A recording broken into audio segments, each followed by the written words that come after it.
Sustainability Live. I'm JJWalsh, based in Hiroshima, Japan. I'm a sustainability focused business and travel consultant. And today I am talking with Jared Campion in Tokyo. Thank you so much for joining, Jared. Great to be here. Thank you so much for your time. Yeah, it's awesome last time was in September when we talked. So it's only been about 8 months. But in many ways, it probably feels like a very long time. And in other ways, maybe not so much. Has your business been surviving okay during coronavirus? Yeah, we're doing quite well now. It's definitely a cold winter. Pretty much bookings, because the snow season was non-existent. Well, it was here, but there's no inbound.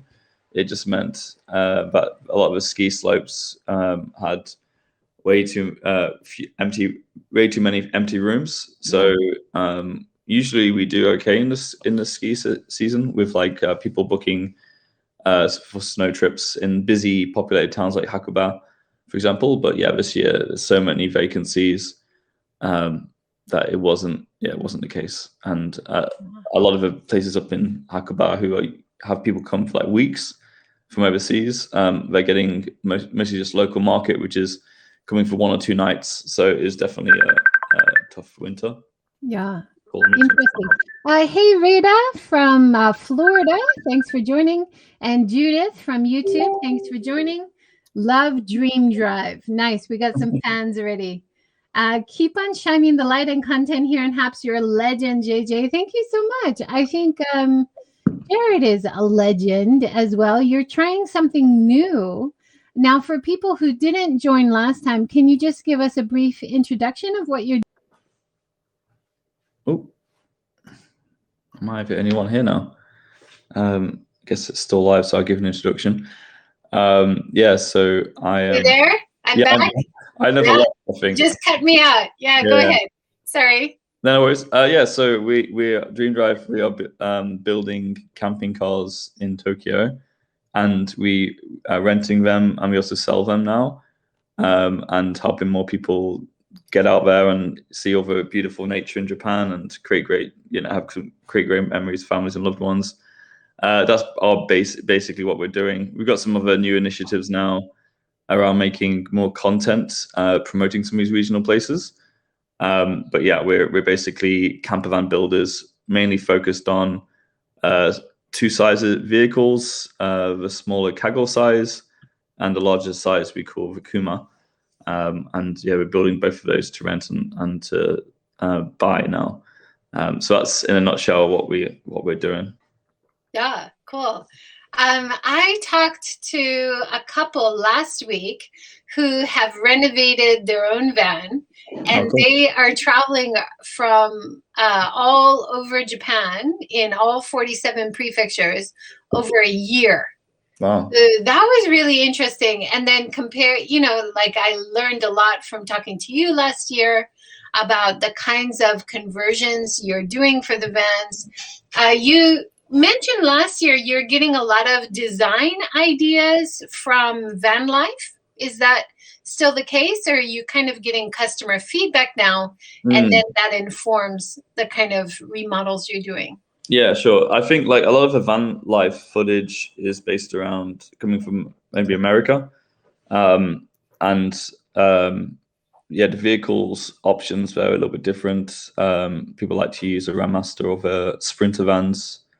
And yeah, so a lot of the design styles is a little bit of a change. Yeah, not super relevant. I mean, it's all relevant. I think it's lots of great for inspiration, but in Tokyo or in Japan, yeah, you don't have that many options for vehicles with high roofs. Also, the roads are different size here, so we're kind of building vehicles into like smaller shells. The sizes we are, I think the good thing about Japan though, which could be interesting in the future, is like the road size is similar to places like the UK or even like Australia, which have more narrow roads. So we're hoping in the future we can think about like doing something, sending vehicles overseas, maybe to these kind of markets. But yeah, for now, it could be like an interesting benefit in the future.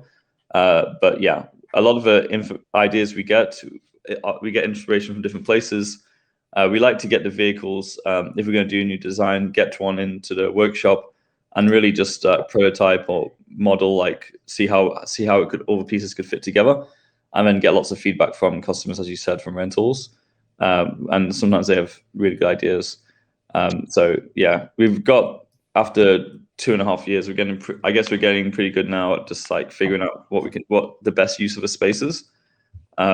We have a new vehicle in production now, which we feel is a new version of our larger van, that High Ace, which I feel is like really good design. We're super proud of this one coming out soon. So it'll look quite a bit of an upgrade from the previous design. So yeah, it's really cool. So in terms of, hey Veda, thanks for joining.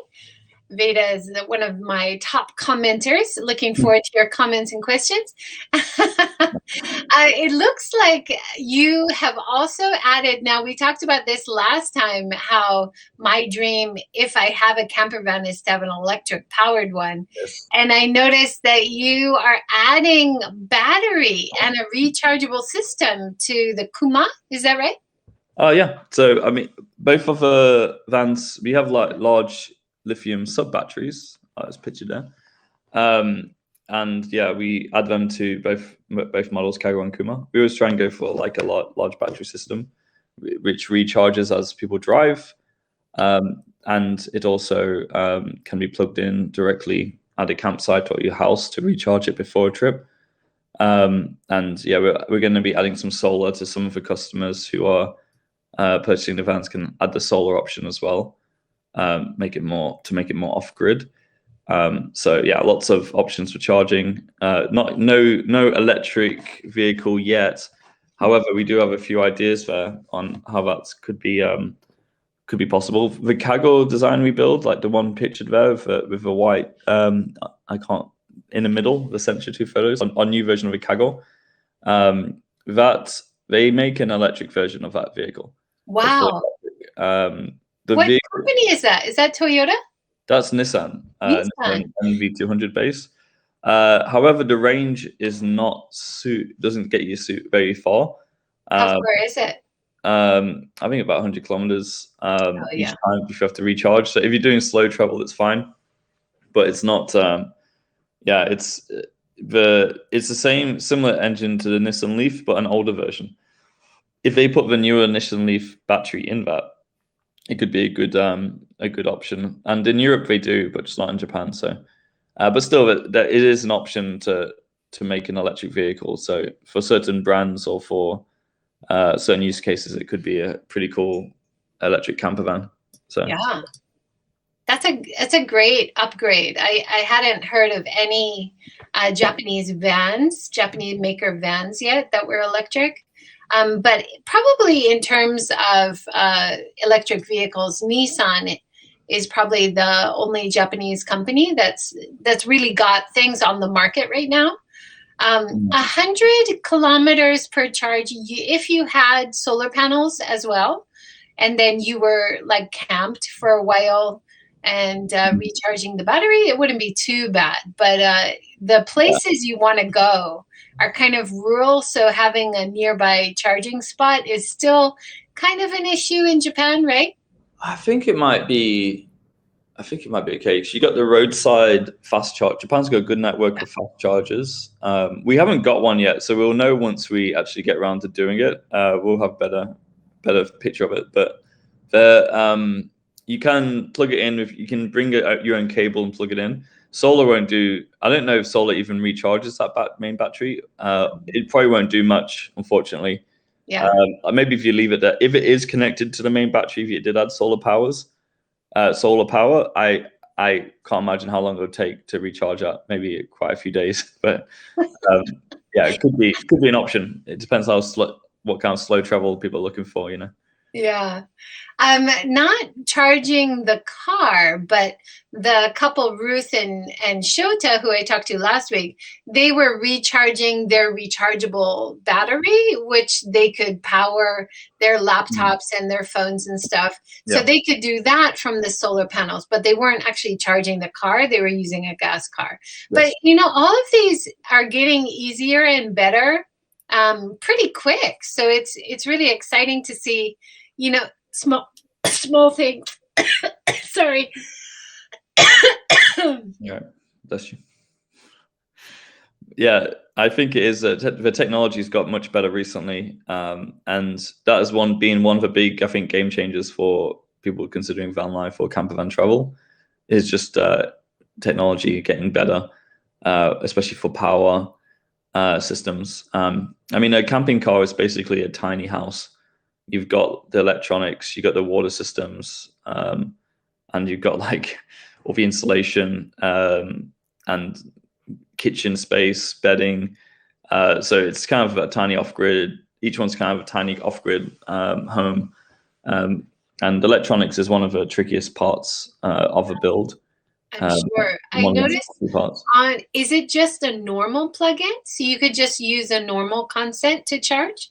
Yeah, so you have a few options. There's special you can buy some of the earlier versions of installations we did had like more complicated CamperVan exclusive plugs, but we opted to use more normal type for our chargers, as you can see the top right. So that's that one works really well. So it's like a normal power cable, which you just connect in. It's like a male end inside, and you need a female adapter to connect it. But it works really well. If you just have an extension cable, like a single extension cable, it can connect to our camper vans. And with our rentals, we provide that. And if someone buys that type of camper, we include the cable. But you can find it at hardware stores. That's really cool. Another thing I want to mention before I forget, you guys are doing carbon offsets, which we talked about a little bit last time. And I saw on your Instagram page that you guys were able to buy 2,000 trees from your work last year. That's awesome. Yeah, it was a great business out of the UK. I think it's becoming more common now, but you can it was called Offset Earth. Now it's called Ecology, I believe. But they make it really easy for us to offset all the emissions for our business. I don't know how many trees we planted now, but it should be a lot more than 2,000. But we basically have to log in to check. But we try and think until we have electric cars, it's good if we can at least offset the emissions of the current fleet. Yeah, I think that's a great best practice in terms of running a more sustainable business. I think last time you said you just think of it as a normal thing to do for a modern company, but this is not really normal practice for most Japanese companies. So it's so nice to see that you're doing it. Oh yeah, well, it's probably easier for us. We're not that big yet, So I guess it'd be more difficult for like a larger company to do it. But I guess if you do it from day one, and it's a good, maybe you can keep it up, So that's the plan. That's awesome. What is the name of the UK company you're using, just for reference? Ecology. Let me just find that. Ecology. Okay. Yeah. I think I've heard though there's a few companies doing the same thing. I met the chaps behind us in Copenhagen before the pandemic at some. I can't even make comments yet. Okay, let's post it in the chat. But yeah, that's a company we use. I'm sure awesome. in Japan too. But I met these guys. I never heard of the idea at this time about 2 years ago, and thought, yeah, that sounds great, and signed up right away. They made a special package for us actually to consider our use case. So that's really good. Okay, let's talk a little bit about some of the changes that you made. Since we were talking last, of course, during coronavirus, there hasn't been any inbound. And you were talking last time about the difference you noticed with the inbound market. They didn't want to do much cooking, but because during coronavirus, you were focused more on the domestic market. Can you tell us about how you've been kind of trying to tap into the domestic market more? I know you have a Japan YouTube page. Maybe focus more on the cooking components or the kitchen. Is that right? Yeah. Yeah, definitely different way people use for products.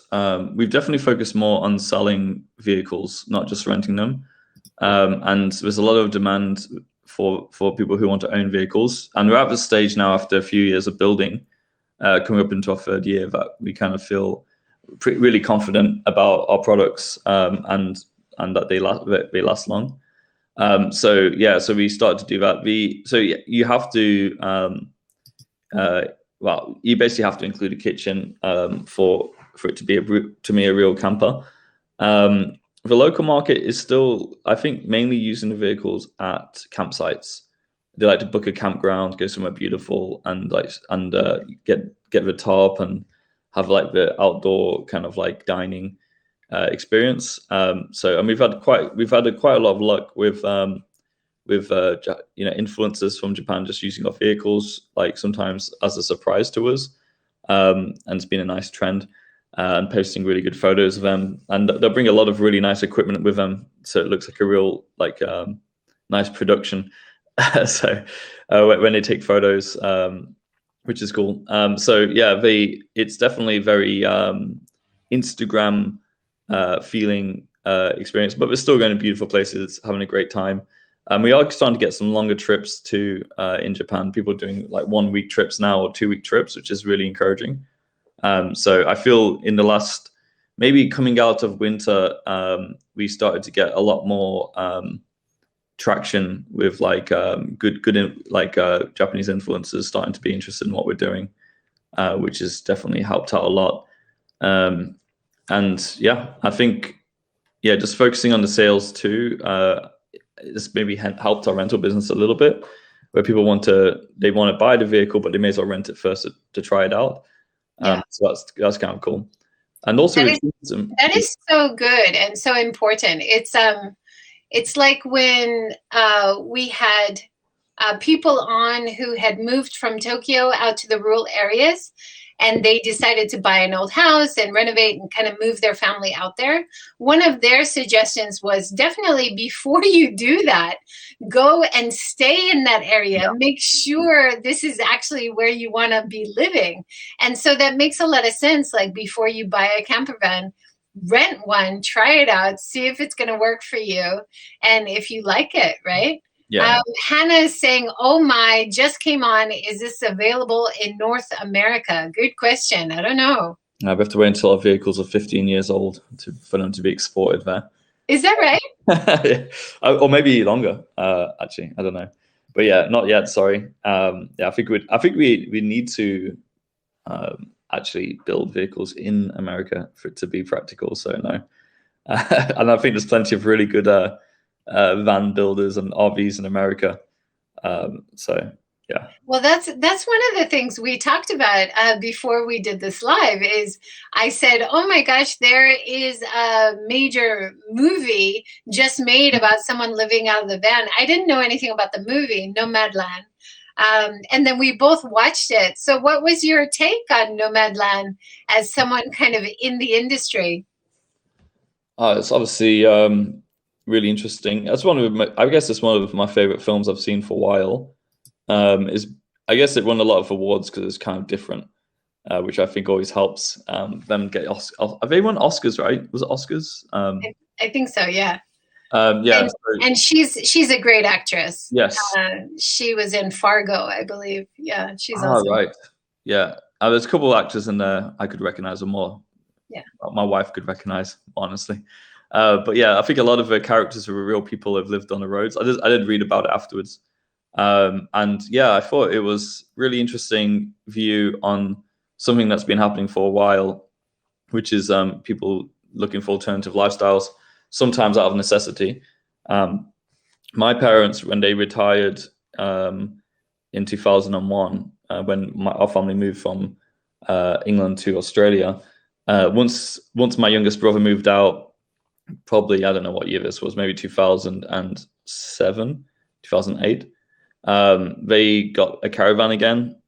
We had a Volkswagen campervan when I was in England growing up, and in Australia they got their vintage caravan and then took off for maybe, I don't know, 10 years just traveling around that way. So I think you've got what Nomad Lands showed really well. You've got the retirees who will buy an expensive setup, and that's been going on for years, and they'll just travel around. You looking at like Australia or America, and they kind of referenced that in Nomadland, I think, when they went to the RV show, and they showed the big RVs with the washing machines and all the luxuries they didn't have. And then they've got their small van living segment, which is people who maybe want more flexibility. They don't want to rely on the auto parks and always have to pay the fees to stay in there. But yeah, I thought that was a really good view on how it's still possible to exist without that, and using some crude tools. Maybe they showed a lot of like laundry mats and going to the bathroom, which is kind of interesting. Yeah. So that was something I wanted to ask you, because Ruth and Shota had decided when they renovated their van in Japan that they didn't need to put a toilet inside because it's easy enough to park next to public toilets, they said. Have you found that true for your business as well, for your users? Yeah, absolutely. I think Japan's probably leading the world in that regard, in terms of public restrooms, which are clean with hot running water. If you look at the Michinoeki network, where they've got 24-hour access bathrooms, it's really well set up for that and safe. Even if you just if you look at the Michinoekis, they've got a ton of these throughout Japan. Some of them even have onsens, but the onsens close quite early, like around 8 or 9 o'clock, maybe even earlier sometimes. You can check details before you go to one of these places. But yeah, the onsens are great. Like you can park. A lot of onsens, when you get out of Tokyo, allow people to park in the car park there, and they'll use the onsen and sleep. Like you have to do a bit of research. It's best like to not stay at the onsen or assume you can do that. But yeah, there's plenty of like car parks of just 24-hour access bathrooms. We made some content after our last call around Shizuoka. We did like a 4-day road trip, and it gives you if you watch that video, it's a 15-minute video my co-founder Tyson made, and I show up in that one or two points. But it shows, like in that case, we worked with Shizuoka with a prefecture to actually create a 4-day itinerary and kind of direct traffic to a few recommended places, because a lot of people just don't know where to go. So we find it really helpful to make these pre-guided self-drive tours. Pre-guided is not the right word there. But yeah, these self-guide tours, and we'll show, like in that case, we use a few campsites. We also show some Michinoekis, and we show a few just parking areas with toilets, which people can use. Sometimes like a 100-meter walk from a local onsen. So I definitely recommend a trip like that to start with, just to get used to that type of travel. Yeah, and that looks just absolutely stunning. Yeah. And it looks like you also did a collaborative project with a hotel. Yeah. That was really interesting. We have a question first from Ozzy in Japan. Can any of these vans fit bicycles to take with you? Sure. Yeah, we have bicycle racks which can be added on to the rentals, which fit to attach to the back of the vehicles. Yeah, so that's possible. Yeah, and then Hannah is asking if you have any vans for tall people. Yes. So if you have bound, that would be a consideration, right? Like we might not have a shack size van, but we got we're okay for, like, a lot of the people who work with us at DreamDrive are taller than me, like 180. 180 centimeters. Is that like we don't have any vans you can stand up inside of if you're above 170, I believe, or 167 or something. But yeah, standing in vans is not as necessary as you would think. So yeah, it's fine. And a lot of cooking happens outside the vehicle.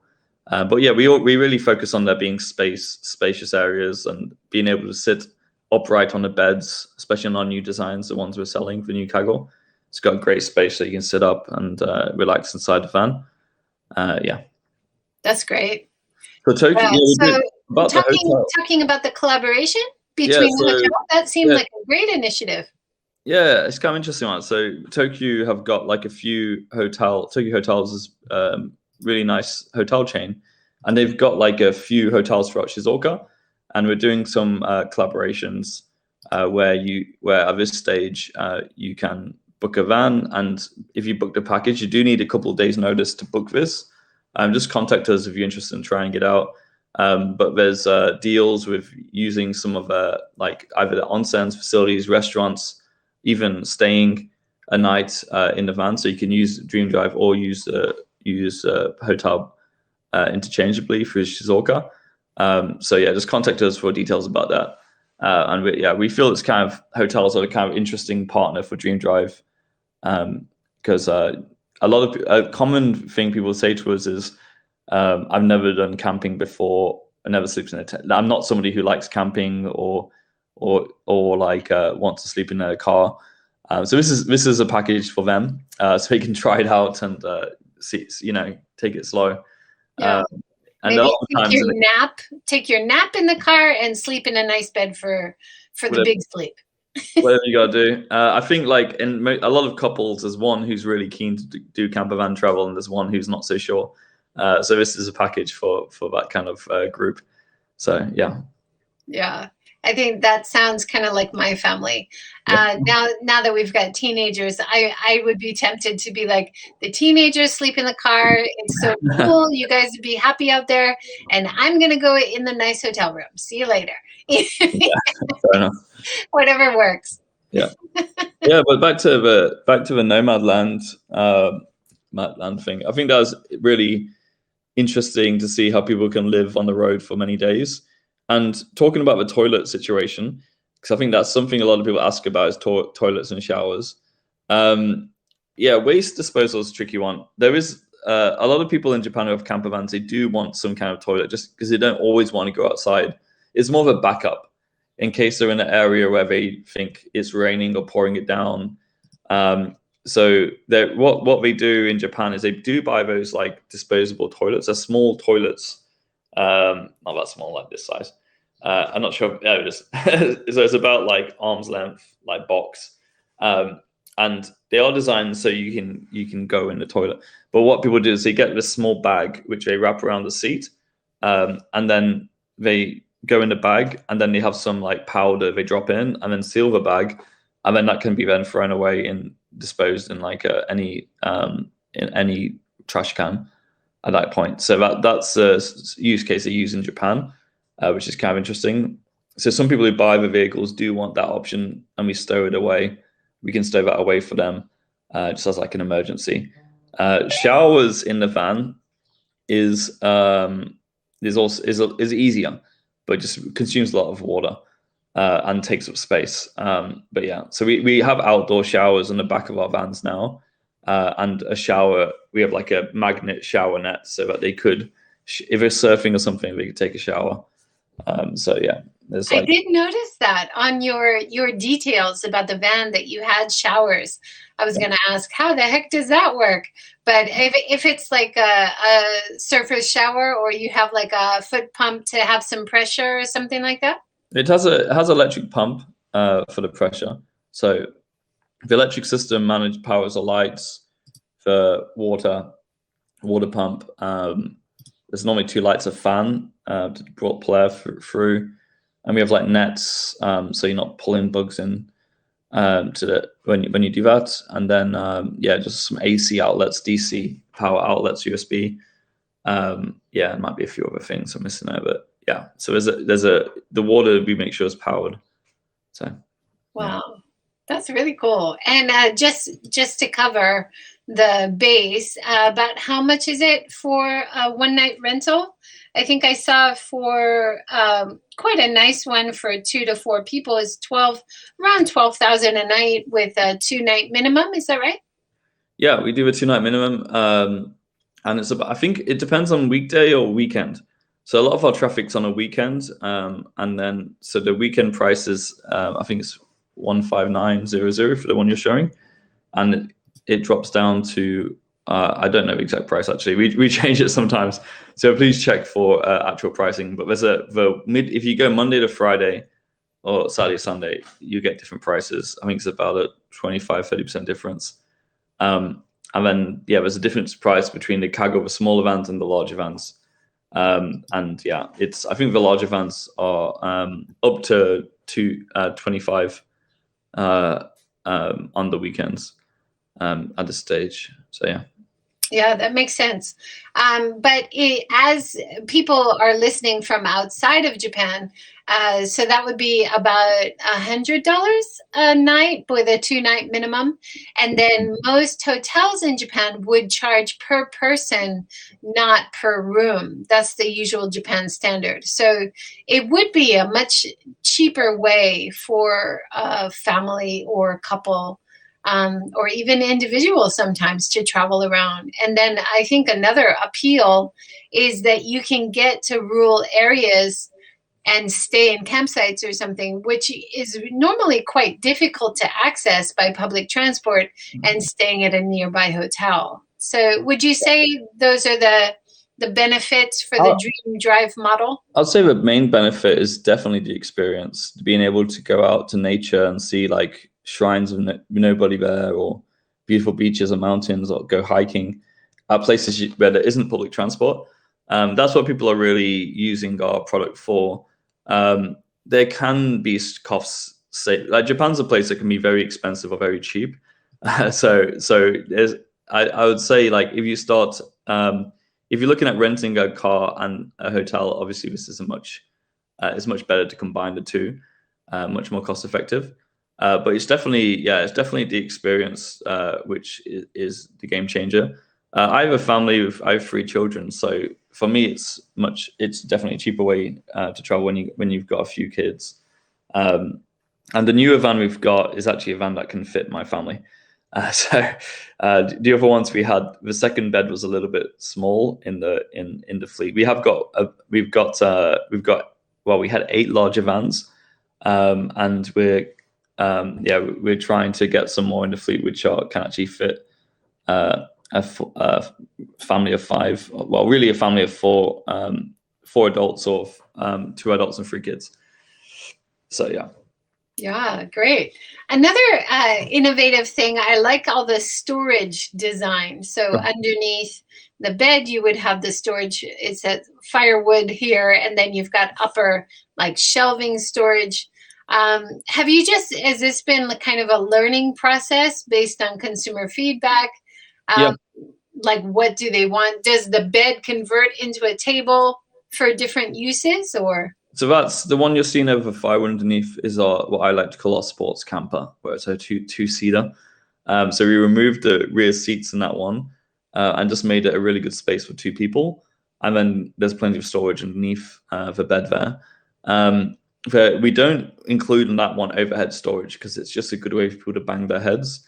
And we find there's enough storage underneath. And a lot of the time, I think if you own a camper and you want to store certain equipment up the top and you get used to the space, that might make sense. But for rentals, it can just be a good way for people to bang their heads and have nothing really to put in there.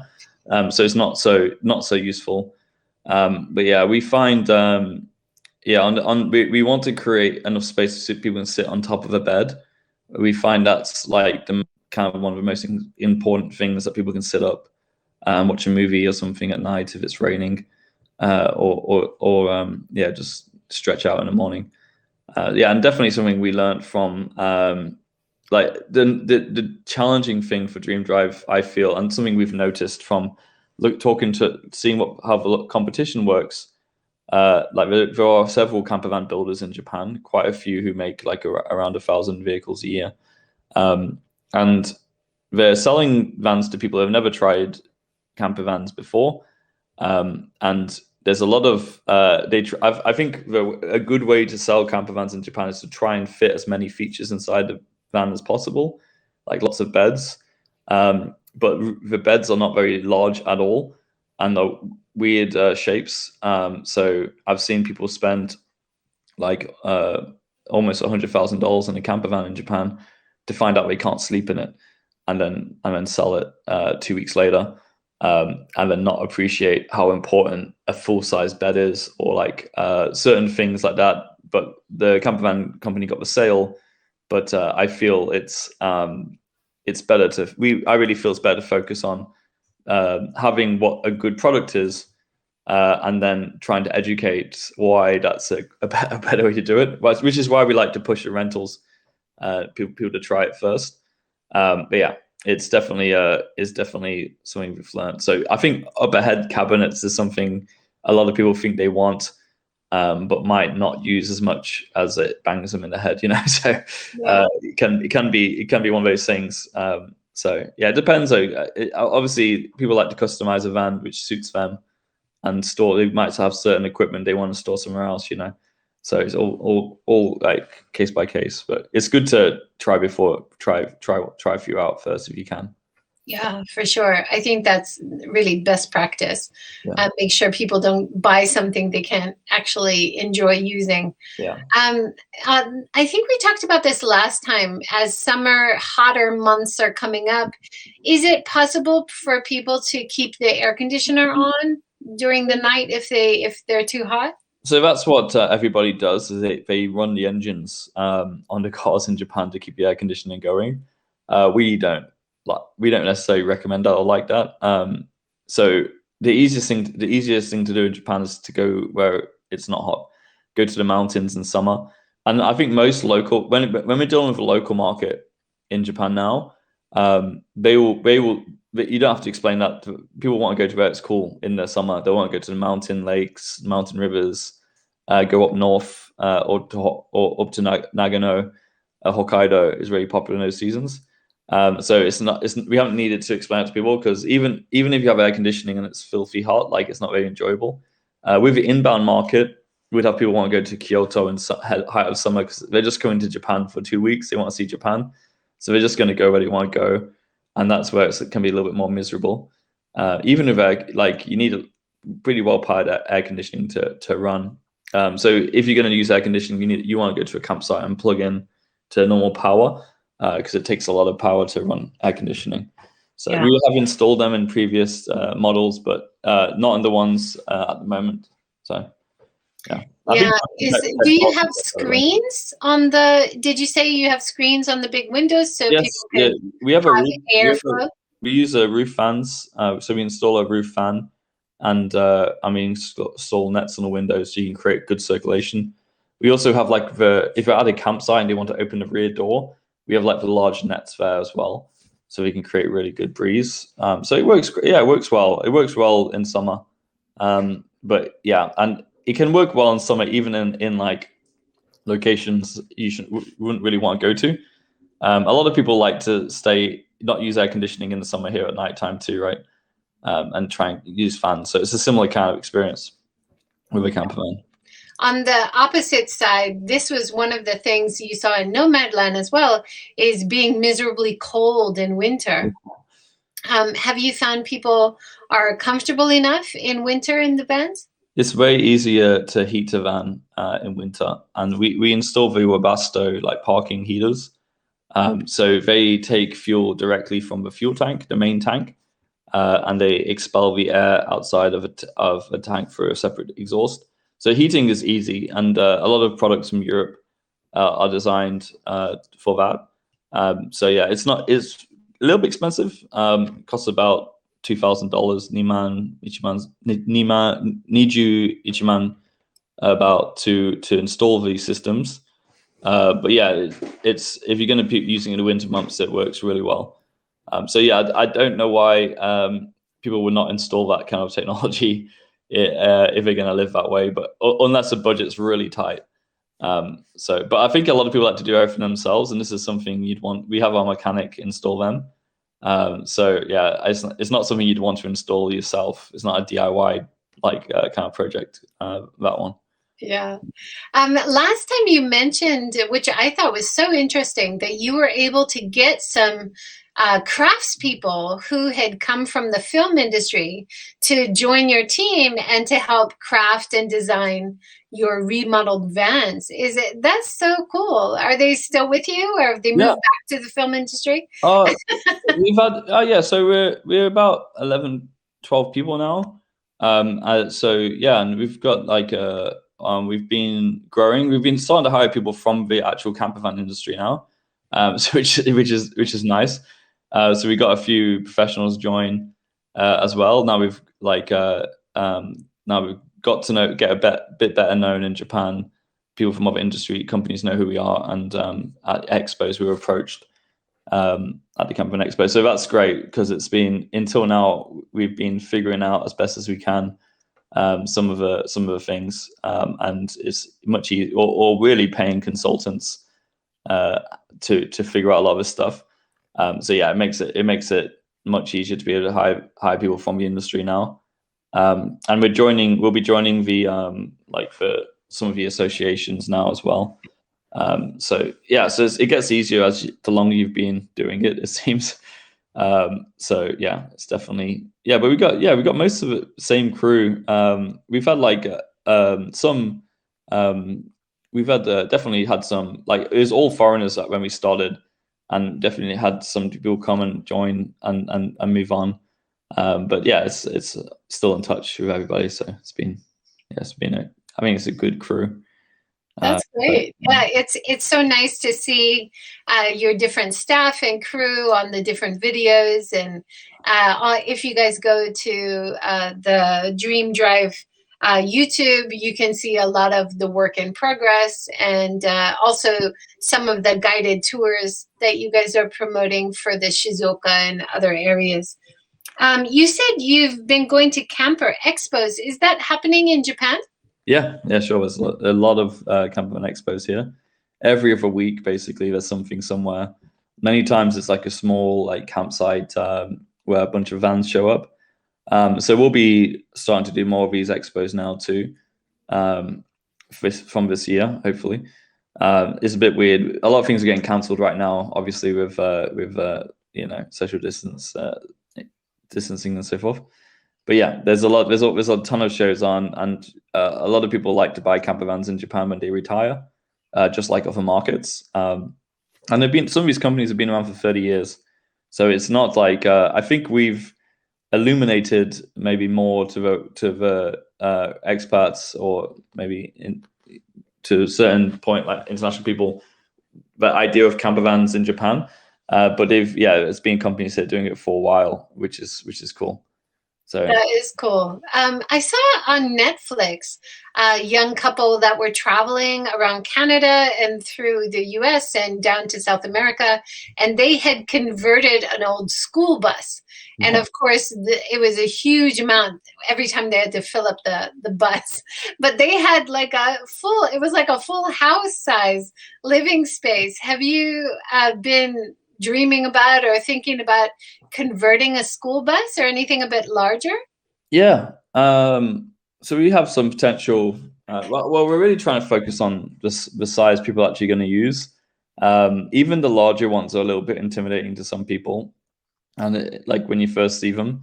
And if outside of Tokyo is fine to a certain degree. A lot of towns that have small roads and so forth. So it can be a little intimidating. The smaller vans of ours, the cargo size, are way more popular and booked a lot more because it's more accessible to go anywhere. But yeah, the big buses, although in Japan you can technically drive down most roads because you have to be wide enough for a fire truck, there's certain size bus which won't fit. If you look at the Toyota Coaster, or called a microbus, that's an interesting size, which is the next size up, and you can stand up inside. And it would be more like American size, I guess, in a way. So yeah, the question is there, if we build it, it's going to get damaged a lot, probably from rentals. And it would, if people are going to buy it, they're just expensive to buy and to renovate. So I don't think it makes sense for us to do it at this point. But we would like to add like the next size up, and we have a few ideas, and we might have some nice client side projects on the side, like special builds. We'll get to do some of that, and if it's super popular, of course, we might. But I think the whole idea that if it's difficult to drive anywhere, what's the point? But there are a few abandoned old school buses that I've seen around like the Setonaiga area around where we are. Yeah. And I think, wouldn't that be great to just have that as like an Airbnb rental? Like if you do it out, like it has a mini kitchen and maybe not a toilet, but, like reuse these old bus frames, which aren't going to be used for anything else. Yeah, I think it's a really good idea, and it's a nice novel house. I think it's they're still quite expensive though. Like you do see American buses in Japan, but they're not cheap because they're imported from America. So I have had people say to me, "Hey, look, I found this bus on the side of the road. I'm sure it's going to be cheap," but they've obviously imported it from America, so they usually know what it's worth. And yeah, it can be a little bit shocking how much things cost in the RV space. And like a lot of people are interested in like Airstreams with that cool aluminium look of those bus bodies. I think if you were looking to do that, buying a Japanese bus would be much cheaper, but it hasn't got that same kind of cool feel. It's a bit modern. So yeah, you definitely have to. There's a price. It costs a lot of money to make it look that cheap, basically. So. I think there's so much potential. Have you thought about other remodels? I guess you guys are focused on things that are mobile, like cars that people can also sleep in. But something that I haven't seen yet in Japan is like the renovated shipping containers, for example, in Japan, right? Which a lot of other our workshop, because our workshop's all renovated shipping containers. All right, yeah, awesome. Some of our staff live in the containers. They've converted them into houses. We didn't build that. That was just lucky find for us. But yeah, there was quite a lot of that around Japan. If you check Airbnb, you'll see quite a few tiny home places popping up, which is really cool to see. But yeah, no, I think it's something which is going to take off more in Japan, hopefully. So, and we're looking at that too. Obviously, like we're building tiny homes, mobile homes. So it's just, we have to be careful because it's obviously having like a larger crew. We have to make sure it's easier to build products, which we get really good at. And then we can kind of lower the price on those products to make them more affordable. Where if everything's custom and one-off, it costs a lot more money. Which would be passed on to the person who buys it. So I feel for us it's more sustainable for us, and we'll get close to our mission of having more people come and get out there into nature in Japan, explore these great places. If we make some good, solid products, like which are a bit more Japan-sized, and we can actually get a lot of the vehicles. So working with Nissans and Toyotas, it's easy to get that get the vehicles without having to worry about like, are we not going to be able to find these things? Like if we were trying to do sprinters or like old buses, for example.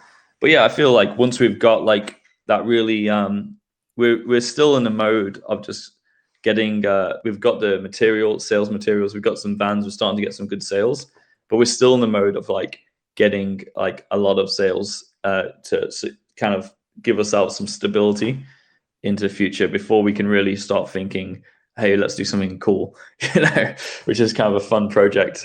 So yeah, but we obviously would love to do those kind of things more and more. So that's great. You mentioned the electrics were kind of tricky. So how do the electrics work? So without having to run the engine, can people turn on the lights? Can they run a cooker? Is the cooker gas? Can you give us a little idea how someone might use the van? Yeah, absolutely. So if you look at that control panel on the left there, you can see that's what controls our smaller vans. And there's a dimmer switch on there and battery monitor, AC, DC outlet. And there's something to turn on the inverter. So to make it simple, you've got the starter battery, which powers the engine. You don't want to run any lights off that because you could drain it and not start the car. So we have a DC-DC charger, isolator, which which only turns on to recharge your sub battery. And there's like a large lithium battery there on the bottom right on the electronic panel. That only gets charged by the DC-DC charger when your engine's on, and it can pull like 20 amps, 40 amps. It's up to you. And then you also have the option to use your shore power, which is basically plugging in the electric from the side. If you're driving for like, you wouldn't normally need to use the shore power if you're driving most days. But if you're going to stay at the same campsite for a few days, you might want to just plug it in. And then there's also the inverter there, the 1000 watt inverter, and there's large ones available. And that's what you use to power if you want to charge a laptop or charge camera batteries and so forth. And yeah, so that's like the basic setup. There's fuse boxes and lots of safety devices there, and a switch, which is you can't see is outside, just to make sure you're not running things and draining the battery when it's not on. But yeah, there's a lot of like cable management is super important. Matching the right, like, yeah, it just takes a bit of time to figure out all what works, especially in Japan, and a lot of products don't work as well as advertised. So we have to buy a ton of different products to find the right setup which works together, which is definitely like the reliability. Like you might get something working, but to make something reliable, which is plug and play, and we don't have to explain to our customers too much, is hard. And we've definitely wasted a ton of money on products which seemed good and got like good support contracts and so forth, which were then just like worth like. We had to like basically sit our customers down, take them through like a onboarding on how to power a hairdryer, which is ridiculous. Oh, and it's like, oh, if you in Osaka, then the hertz is 50 hertz, not 60 hertz. So make sure that's something people don't realize about Japan. Like all the different electric grid networks are on different voltages. Yeah, well, it's definitely it's definitely a headache to navigate all these things. But yeah, I mean, it's not that bad. It's just like if that was all we did, it'd be simple. But since we're doing looking after a lot of different things, and it can get a little bit complicated. So. Yeah. Linda is asking about solar. I think you mentioned before that you can fit the vans with solar. Yeah, we do. So if you do solar, you're going to need a solar charger.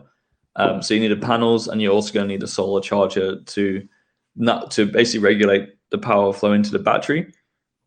So yeah, just we do that as well. Just adds extra things to the channel. Oh, and on terms of, you mentioned about like, is a cooking done with electric? It's not. To create heat uses the most amount of electricity. So even hair dryers is like a tricky one to run. If you have a travel hair dryer, you might be okay. But if like people who want to run a hair dryer would want to not have a 1000 watt, they'd want a 2000, even 3000 watt inverter. So at that point, you could look about running an electric stove. But we keep ours gas because it's just way easier, and there's gas cans available everywhere in Japan. So yeah, it's a simpler option. But with the larger inverters, and as battery prices get cheaper, cooking with electric makes a lot more sense. So yeah, electric kettles can make sense too. So yeah, Ruth had an interesting point having van life in Japan as a woman. She said basically give up on your nails. You're not going to find a nail salon. You're going to mess up your nails doing van life long term, and give up on your hair dryer. She said wear a hat. Hats are good. I didn't see a hair dryer in no man land. Remember? No hair dryer in no man land. There's also what a lot of people do if you're doing your own build and you want to build something. The easiest thing to do is just to buy a large battery, like a large battery with the inverter and a charger in one, like the Jackeries. It just saves a lot of hassle from trying to wire the car to recharge and everything. And then they have a little DC. From a cigarette lighter, you can recharge it in a longer time. But it's by far the easier way to do this than to try and do the more like proper kind of installation. So yeah. Yeah. Well, have you done any collaborations with like VanLife rentals similar to yours in other countries? It seems like that might be a way, maybe for the future, to feed in travelers who are already kind of connected to worldwide networks. Yeah, absolutely. I think in the future we could. We are getting people start to reach out to us about booking in later in this year from overseas. So there has been, every now and then we get like some tourism companies get in touch thinking we're thinking it's coming back soon. Travel is coming back, and let's start making packages and stuff. And but I think like it's still hard to say when it's going to be. So we're just focused on. We're lucky enough to be able to focus on selling vans.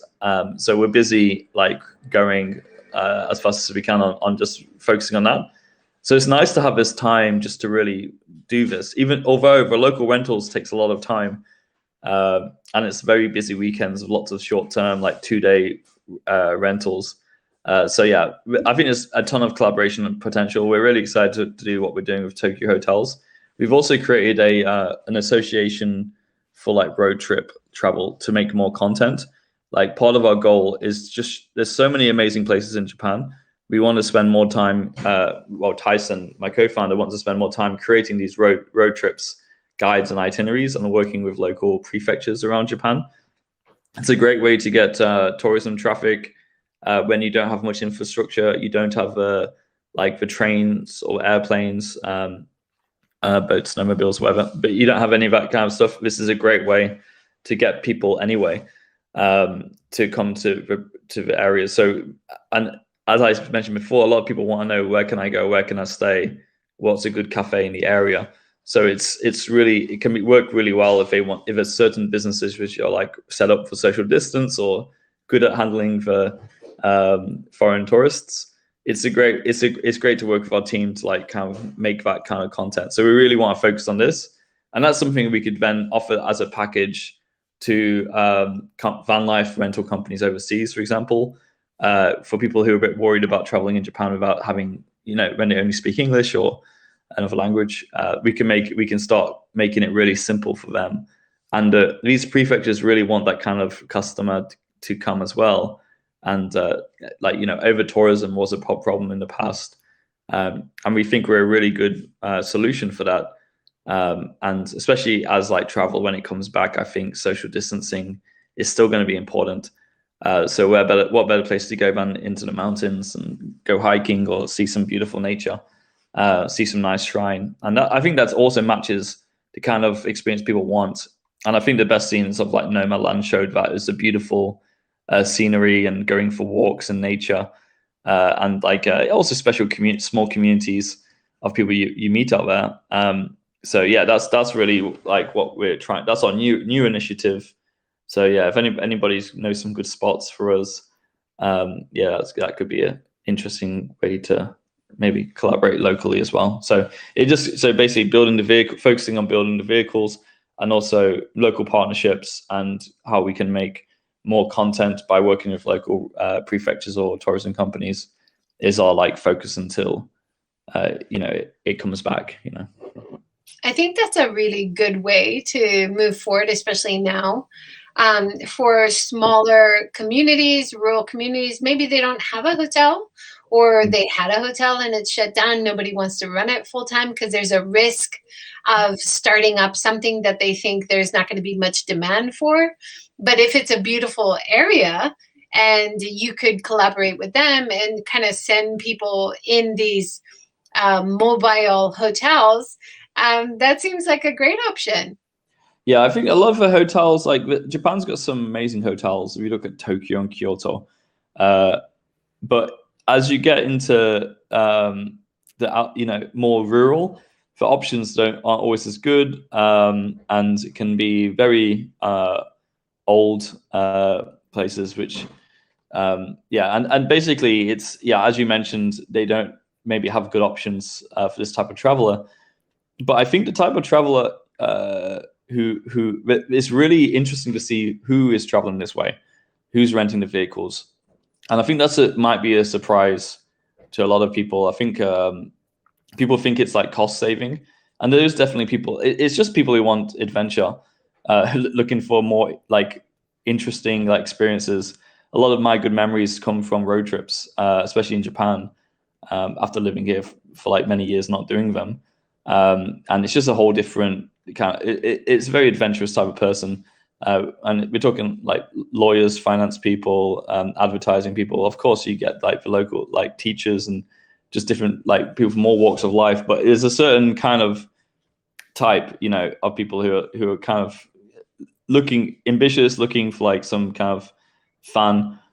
So I think it's definitely the kind of customers these local businesses would like, and they're a bit more adventurous, which is going to be, I think, a large segment of a travel industry when borders reopen. So it's definitely a good person to get out, to visit. Yeah. Wonderful. Well, that's our hour. Thank you so much, Jared. Thanks for sharing your insights on DreamDrive. If anybody wants to find DreamDrive, you guys are all over social media.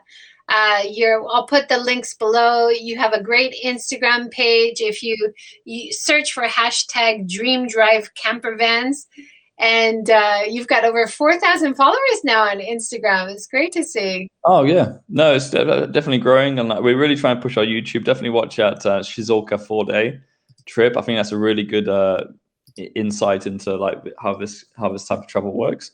And yeah, I really appreciate your time, JJ. Thank you so much for reconnecting like this. Of course, yeah. I hope maybe we can reconnect in another 6 months, as things are kind of transitioning in Japan so fast now for the travel industry. It'd be really interesting to see how things develop as you go on. But hopefully, even during coronavirus, you'll be able to survive and keep getting more domestic travelers using this service. Yeah, and I think we're in a good spot now. Now it's like winter's over, so we've got a good path ahead of us. And the Kuma Q, the new product's looking really good, so definitely check that out. And yeah, thanks so much for your time. Really appreciate it, JJ. Yeah.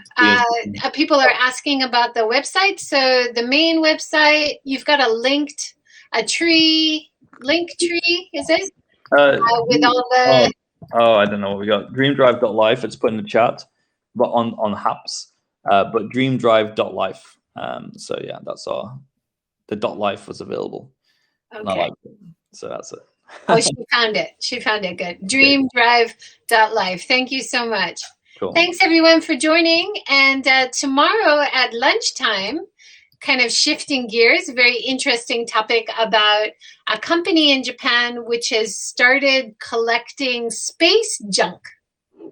They go up into space and collect trash that has been left from other space exploration. So that's kind of a whole, can I say whole new world when it's beyond our world?